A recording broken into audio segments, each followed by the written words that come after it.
ಆತ್ಮೀಯ ನನ್ನೆಲ್ಲ ಭಾವಿ ಶಿಕ್ಷಕರಿಗೆ ನಮಸ್ಕಾರಗಳು. ಇವತ್ತೊಂದು ಸುದ್ದಿ ಅದ. ಏನದಂತಂದರೆ, ಇದೇ ತಿಂಗಳು ಶಿಕ್ಷಕರ ನೇಮಕ ಅಧಿಸೂಚನೆ ಅಂತದ. ಇದು ಎಷ್ಟರ ಮಟ್ಟಿಗೆ ಸತ್ಯ, ಎಷ್ಟರ ಮಟ್ಟಿಗೆ ಸುಳ್ಳದಂತ ನನಗೆ ಗೊತ್ತಿಲ್ಲ. ಸತ್ಯಕ್ಕೆ ಸಮೀಪ ಮಾತ್ರ ಇದೆ. ಹೇಗಿದೆ ಅಂತಂದರೆ, ಈ ಸರ್ಕಾರ ಮತ್ತು ಶಿಕ್ಷಣ ಸಚಿವರು ಎಷ್ಟಂತ ಸುಳ್ಳು ಹೇಳ್ತಾರೆ ಹೇಳ್ರಿ ನೋಡೋಣ. ಸುಳ್ಳು ಹೇಳೋಕ್ಕೆ ಅವರಿಗೆ ಮುಂದೆ ಟೈಮ್ ಇಲ್ಲ. ಹಾಗಾಗಿ ಅವರು ಇನ್ನು ಜನವರಿಯಲ್ಲಿ ಆಗಬಹುದು ಬಿಟ್ಟರೆ ಫೆಬ್ರವರಿಲಿ ಮಾತ್ರ ಪಕ್ಕ ನೇಮಕಾತಿ ಆಗ್ತದೆ. CNR ಅನ್ನೋದು ಇದೆಯಲ್ಲ, CNR ಈ ವಾರದಲ್ಲೇ ಬರ್ತದೆ ಅನ್ನುವಂಥ ಸುದ್ದಿಯನ್ನು ಹರಿದಾಡ್ತದೆ. ಖಂಡಿತವಾಗಿ ಈ ವಾರದಲ್ಲಿ ಏನದ CNR ಬಂದರೆ ಭಗವಂತನ ಕೃಪೆಯಿಂದ ನಮ್ಗೆ ಒಳ್ಳೆಯದಾಗ್ತದೆ ಅನ್ನುವಂಥದ್ದು ನಾವು ಆಶಾಭಾವನದಲ್ಲಿದ್ದೀವಿ. ಇದರಿಂದ ಮುಂದಿನ ಫೆಬ್ರವರಿ ಅಥವಾ ಜನವರಿ ಎಂಡಿಗೆ ಏನದ ನೇಮಕಾತಿಯ ಅಧಿಸೂಚನೆಯನ್ನು ಆಗ್ತದೆ. ಖಂಡಿತವಾಗಿ ಹಾಗೆ ಆಗ್ತದೆ. ಎನಿ ಪ್ರಾಬ್ಲಮ್ ಏನು ಬೇಕಾಗಿಲ್ಲ. ನೀವು ಯಾವುದೇ ರೀತಿಯ ಟೆನ್ಷನ್ ತೊಗೋಬೇಡ್ರಿ, ಯಾರ ಮಾತು ಕೇಳಕ್ಕೆ ಹೋಗಬೇಡ್ರಿ. ಖಂಡಿತ ನೇಮಕಾತಿ ಹಾಗೆ ಆಗ್ತದೆ. ಸರ್ಕಾರ ಸಚಿವರು ಎಷ್ಟಂತ ಸುಳ್ಳು ಹೇಳ್ತಾರೆ ಹೇಳ್ರಿ. ಲಾಸ್ಟ್ ಸ್ಟೇಜ್ ಅಂತಾರಲ್ಲ, ಆ ಥರ ಬಂದು ನಿಂತಿದೆ ಅಲ್ಲಿಗೆ. ಕೊನೆಗಿರೋದೇ ಒಂದೇ, ನೇಮಕಾತಿ ಮಾಡಲೇಬೇಕು ಅನ್ನೋದು. ಹಾಗೇ ಆಗ್ತದೆ, ಡೋಂಟ್ ವರಿ. ಇನ್ನೊಂದು ವಿಚಾರ ಏನಪ್ಪ ಅಂತಂದರೆ, ಸರ್ ನೀವು ಯಾರು, ನೀವೇ ನಿಮ್ಮ ಬಗ್ಗೆ ಪರಿಚಯ ಮಾಡಿಕೊಡ್ರಿ ಅಂತ ಕೆಲವೊಬ್ಬರು ಎಷ್ಟೋ ಜನ ಕಾಮೆಂಟಲ್ಲಿ ತಿಳಿಸಿದ್ದೀರಿ. ನನ್ನ ಪರಿಚಯ ಏನು ಮಾಡಬೇಕು ಅಂತಂತಂದರೆ, ನಾನು ಮುತ್ತು ಕುಂಟೋಜಿ ಅಂತ. ಇವರೇ ನಾವು. ಮುತ್ತು ಕುಂಟೋಜಿ ಅಂತ ಒಬ್ಬ ಸಾಹಿತಿ, B.Ed, D.Ed, ಡಿಗ್ರಿ, MA ಕೂಡ ಏನದ ಆಗಿದೆ. ಹಾಗೆ ಶಿಕ್ಷಕರ ನೇಮಕಾತಿಯ ಆಕಾಂಕ್ಷಿಯಲ್ಲಿ ನಾನು ಕೂಡ ಒಬ್ಬ. ಇನ್ನೊಂದು ವಿಚಾರ ಏನಪ್ಪ ಅಂತಂದರೆ, ನಾನೊಬ್ಬ ಮಕ್ಕಳ ಸಾಹಿತ್ಯ ಪರಿಷತ್ತಿನ ಅಧ್ಯಕ್ಷ. ನಮ್ಮ ವಿಜಯಪುರ ಜಿಲ್ಲೆಯ ದೇವರಹಿಪ್ಪರಗಿ ತಾಲೂಕಿನ ಮಕ್ಕಳ ಸಾಹಿತ್ಯ ಪರಿಷತ್ತಿನ ಅಧ್ಯಕ್ಷನಾಗಿ ಕೆಲಸ ಮಾಡ್ತೀನಿ. ಅದ್ರ ಜೊತೆಗೆ ಇನ್ನೊಂದು ಏನಪ್ಪ ಅಂತಂದರೆ, ನನಗೆ ರಾಜ್ಯ ಮಟ್ಟದ ಪ್ರಶಸ್ತಿಯನ್ನು ಬಂದದ. ಅಂದ್ರೆ ಪುಸ್ತಕಗಳನ್ನು ನಾವು 9 ಪುಸ್ತಕಗಳನ್ನು ಬರೆದಿದ್ದೇನೆ. ಅದೇ ರೀತಿ ನಾನು ಫಸ್ಟಿಗೆ ಕವಿತೆಗಳನ್ನು, ಲೇಖನಗಳನ್ನು ಬರೀಲಿಕ್ಕೆ ಸ್ಟಾರ್ಟ್ ಮಾಡಿದ್ದು ನಾನು ಫೇಸ್ಬುಕ್ನಲ್ಲಿ. ಹಾಗಾಗಿ ಕನ್ನಡದ ಫೇಸ್ಬುಕ್ ಕವಿ ಅಂತ ನನ್ನನ್ನು ಕರೀತಾರೆ. ಇನ್ನೊಂದು ವಿಚಾರ ಏನಪ್ಪ ಅಂತಂದರೆ, ಈ ಧರ್ಮಸ್ಥಳದ ವೀರೇಂದ್ರ ಹೆಗಡೆಯವರ ಪಟ್ಟಾಭಿಷೇಕ ಸುವರ್ಣ ಮಹೋತ್ಸವದಲ್ಲಿ ನನ್ನದೇ ಆದಂಥ ಕೃತಿಯನ್ನು ಅವರಿಗೆ ಅರ್ಪಣೆ ಮಾಡಿದ್ದೇನೆ. ಅವರು ನನಗೆ ಬರೆದಂಥ ಲೆಟರ್ ಅದು. ಅದೇ ಥರನಾಗಿ ಕರುನಾಡಿನ ಕವಿ ಮುತ್ತಣ್ಣ ಅಂತಕ್ಕಂಥದ್ದೇನದ ಬಿರುದನ್ನು ಕೊಟ್ಟು ಈ ಒಂದು ಕನ್ನಡ ತಾಯಿ ಸೇವೆಯಲ್ಲಿ ನಿರತನಾಗಿದ್ದೇನೆ. ಅದೇ ಥರನಾಗಿ ಕರ್ನಾಟಕ ರಾಜ್ಯ ಮಕ್ಕಳ ಸಾಹಿತ್ಯ ಪರಿಷತ್ತಿನ ಅಧ್ಯಕ್ಷನಾಗಿ ರಾಜ್ಯಾಧ್ಯಕ್ಷರು ನೇಮಕಾತಿ ಆದೇಶವನ್ನು ನನಗೆ ಹೊರಡಿಸಿದರು.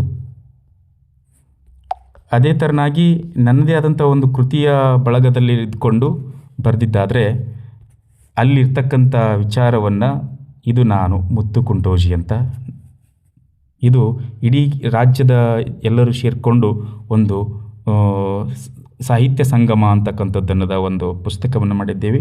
ಪುಸ್ತಕದಲ್ಲಿ ನಂದು ಒಂದು ಕೂಡ ಏನದ ಬೆನ್ನುಡಿಯಾಗಿ ಬಂದಿದ್ದದ. ಅದೇ ಥರನಾಗಿ ನನ್ನ ಮೊದಲ ಕೃತಿ ಸ್ವಾತಿ ಮುತ್ತು ಅಂತ ಕವನ ಸಂಕಲನ, ಇದು ಬರ್ದೀನಿ. ಆಮೇಲೆ 2ನೇ ದಿನದ ಮುಡಿದ ಮಲ್ಲಿಗೆ ಬಾಡದಿರಲಿ ಅಂತಕ್ಕಂಥದ್ದೊಂದು ಪ್ರೇಮ ಕಥಾ ಸಂಕಲನ ಕೂಡ ನಾನು ಬರೆದಿದ್ದೇನೆ. ಅದೇ ಥರನಾಗಿ ಮಗಳೆಂಬ ಮುಗಿಲು ಅಂತಕ್ಕಂಥದ್ದು ಮಕ್ಕಳ ಸಾಹಿತ್ಯ ಕೂಡ ಒಂದು ಪುಸ್ತಕವನ್ನು ಬರೆದಿದ್ದೇನೆ. ಆಮೇಲೆ ಪ್ರೇಮ ಕಥಾ ಸಂಕಲನವನ್ನು ಇಟ್ಟುಕೊಂಡು ನೀ ಬರುವ ದಾರಿಯಲ್ಲಿ ಅಂತಕ್ಕಂಥದ್ದೊಂದು ಪುಸ್ತಕವನ್ನು ಬರೆದಿದ್ದೇನೆ. ಅದೇ ಥರನಾಗಿ ಬಾಡಿಗೆ ಸೈಕಲ್ ಅಂತಕ್ಕಂಥದ್ದು, ನಾವು ಸಣ್ಣವರಿದ್ದಾಗೇನದ ₹1 ₹2 ಸೈಕಲ್ ಬಾಡಿಗೆ ರೂಪದಲ್ಲಿ ಪಡ್ಕೊಂಡು ಸೈಕಲ್ ಆಡಿದ ನೆನಪನ್ನು ಇಟ್ಕೊಂಡು ಬಾಡಿಗೆ ಸೈಕಲ್ ಅಂತಕ್ಕಂಥ ಒಂದು ಸುಂದರ ಮಕ್ಕಳ ನಾಟಕವನ್ನು ಕೂಡ ಬರೆದಿದ್ದೇನೆ. ಅದೇ ಥರನಾಗಿ ಇವಾಗಿನ ದಿನಮಾನಗಳಲ್ಲಿ ಪ್ರಶಸ್ತಿಗಳು ರೊಕ್ಕ ಕೊಟ್ಟೋರಿಗೆ ಪ್ರಶಸ್ತಿ ಕೊಡಾಕತ್ತಾರೆ ಅನ್ನುವಂಥ ಉದ್ದೇಶ ಇಟ್ಕೊಂಡೇನದ ಅದರ ಒಂದು ಓರೆಕೋರೆಗಳನ್ನು ತಿದ್ದುವ ಸಲುವಾಗಿ ಪ್ರಶಸ್ತಿಗಳು ಬೇಕೇ ಯೋಗ್ಯ ದರದಲ್ಲಿ ಅಂತಕ್ಕಂಥದ್ದೊಂದು ಪುಸ್ತಕವನ್ನು ಬರೆದಿದ್ದೇನೆ.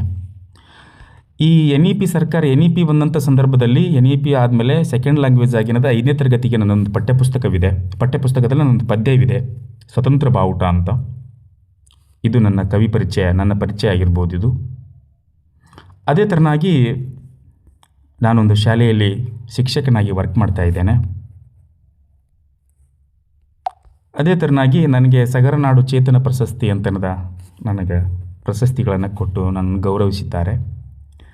ಅದೇ ಥರನಾಗಿ ತುಮಕೂರು ಜಿಲ್ಲಾ ಸಾಹಿತ್ಯ ಸಮ್ಮೇಳನದಲ್ಲಿ ಕೂಡ ಏನದ ಮುಖ್ಯ ಅತಿಥಿಯಾಗಿ ಹೋಗಿ ಅಲ್ಲಿ ಏನದ ನನ್ನದೇ ಆದಂಥ ಒಂದು ಭಾಷಣವನ್ನು ಕೂಡ ಮಾಡಿದ್ದೇನೆ. ಕೊನೆಯದಾಗಿ ನಾನು ಹೇಳೋದೊಂದೇ, ನಾನು ಒಂದು ಪದ್ಯವನ್ನು ನಾನು ನಿಮ್ಮ ಮುಂದೆ ಏನದ ವಾಚನ ಮಾಡಲಿಕ್ಕೆ ಇಷ್ಟಪಡ್ತೀನಿ. ಗೆದ್ದೇ ಗೆಲ್ಲುವೆ ಅಂತಕ್ಕಂಥದ್ದು. ನನಗೆ ಹಂಬಲ ಒಂದೇ ಬೆಳೆದು ನಿಲ್ಲಬೇಕು ಮೂಗು ಮುರಿದವರ ಮುಂದೆ. ನನಗೆ ಹಂಬಲ ಒಂದೇ ಜಗವ ಗೆಲ್ಲಬೇಕು ನಿಂದಿ ಆಡುವವರ ಮುಂದೆ. ನನಗೆ ಹಂಬಲ ಒಂದೇ ನಕ್ಷತ್ರದಂತೆ ಮಿಂಚಬೇಕು ಹೊಟ್ಟೆ ಕಿಚ್ಚಿನವರ ಮುಂದೆ. ನನಗೆ ಹಂಬಲ ಒಂದೇ ಸೂರ್ಯನಂತೆ ಹೊಳೆಯಬೇಕು ಸೋಮಾರಿಗಳ ಮುಂದೆ. ನನಗೆ ಹಂಬಲ ಒಂದೇ ಹೆಸರಾಗಬೇಕು ನಾನು ನನ್ನ ಉಸಿರು ನಿಲ್ಲುವ ಮುಂದ ಅಂತಕ್ಕಂಥದ್ದು. ಇದು ಕೂಡ ಏನದ ನಿಮ್ಮ ಜೀವನದಲ್ಲಿ ಏನದ ಅಳವಡಿಸ್ಕೊಳ್ರಿ ಅಂತ ಹೇಳ್ತಾ, ಇದಿಷ್ಟು ನನ್ನ ಚಿಕ್ಕದಾದಂಥ ಒಂದು ಬಯೋಡಾಟಾ.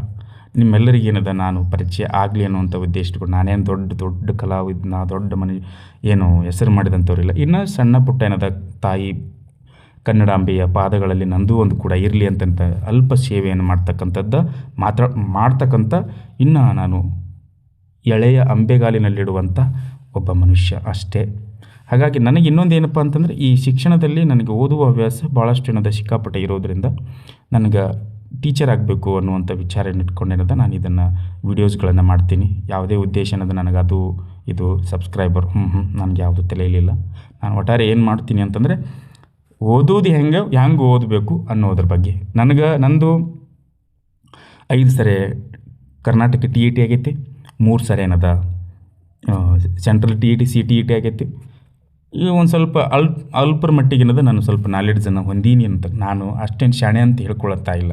ಶಾಣ್ಯಕ್ಕಿದ್ದನ್ನೆಲ್ಲ ನಿಮ್ಮ ಮುಂದೆ ನಾನು ಪ್ರಸ್ತುತ ಪಡಿಸ್ತಾ ಇಲ್ಲ. ಒಂದು ರೀತಿ ನನ್ನ ಬಳಿ ಒಂದು ಸ್ವಲ್ಪ ಏನದ ನಾಲೆಡ್ಜ್ ಇದೆ ಅನ್ನುವಂಥ ಉದ್ದೇಶ ಇಟ್ಕೊಂಡು ನಿಮ್ಮ ಮುಂದೆ ನಾನು ಬಂದಿದ್ದೀನಿ ಅಷ್ಟೇ. ಧನ್ಯವಾದಗಳು. ನಮಸ್ಕಾರ.